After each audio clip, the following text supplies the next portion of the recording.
Back in 2019, we saw Joe Burrow tear up the college football world for LSU.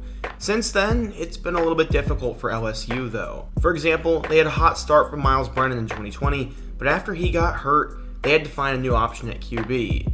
It rotated between Max Johnson and TJ Finley, but the Tigers did not have a good 2020 season and were expected to bounce back in 2021. Myles Brennan got hurt before the year, TJ Finley transferred to Auburn, and they brought in a four-star quarterback by the name of Garrett Nussmeier. Max Johnson is the guy who would eventually start, but he would enter his name into the transfer portal and head over to Texas A&M. Things actually got so bizarre that John Trey Kirkland had to start at quarterback in their bowl game. So as we look ahead to 2022, there's kind of a quarterback problem for Brian Kelly. In today's video, I want to talk about how they just may have found their answer though. We're obviously going to be talking about Jayden Daniels, his fit at LSU, and what the rest of the quarterback room looks like. But before we can get into that, be sure to hit that like button, subscribe if you are new, and let me know another topic I could take a look at in my next video. Now, let's get started. So, the main subject of today's video is Jayden Daniels.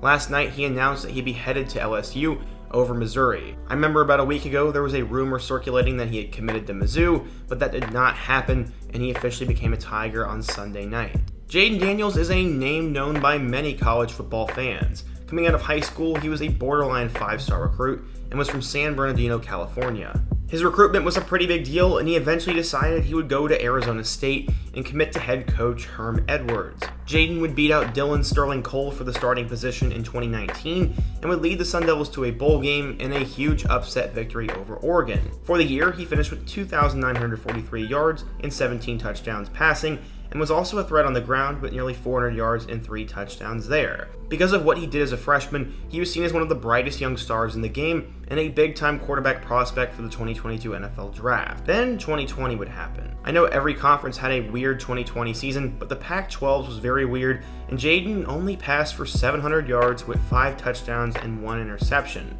Yes, it was a lot less games, but Jayden did not look as good as he used to. 2021 was going to be his big year. Unfortunately, he was not very good. He threw for 2,380 yards with 10 touchdowns and 10 interceptions, and Arizona State just wasn't the same. Obviously, his draft stock tanked, the Arizona State program itself is in a lot of trouble, and he was going to try to leave and find a new place to go for a fresh start. That is what would happen, and as of last night, he committed to LSU. From what I've seen so far, some people are excited for him going to LSU, and others don't think he'll do anything. Right now, Jayden's one of those guys with a high ceiling and early career production, but will he be able to put it together at LSU, or will he get benched after a couple games? First, we have to meet who his competition is. Correct me if I'm wrong, but I believe there are 3 other guys in this LSU quarterback room. The first one is Garrett Nussmeier. He was a 4-star recruit in the 2021 class and got a couple of opportunities to play last year, but he is largely unproven, and he'll likely be a backup. Then there's Myles Brennan. He's been there forever, and somehow he keeps getting years to play, but if he is healthy, I would like to think he is the biggest competition and biggest threat to Jayden starting. Brennan has shown he has an arm and that he can make plays, but will he stay healthy, or will Brian Kelly decide to go with a younger player? The last guy we need to talk about is Walker Howard.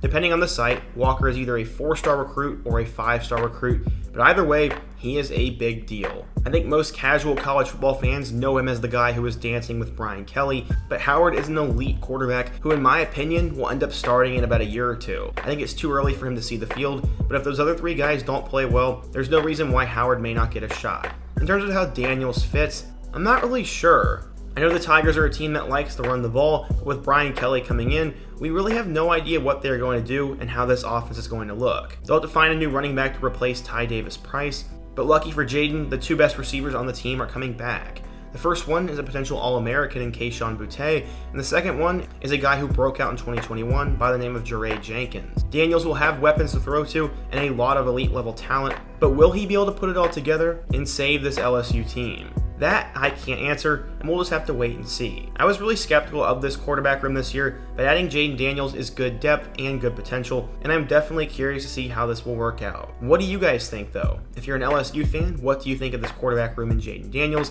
How do you guys think Jayden Daniels will do next year? And what topic could I take a look at in my next video? Be sure to let me know down below, smash that like button if you want to support today's video, and check out all my other videos on the end screen. I hope to see you guys again soon, but until next time, peace.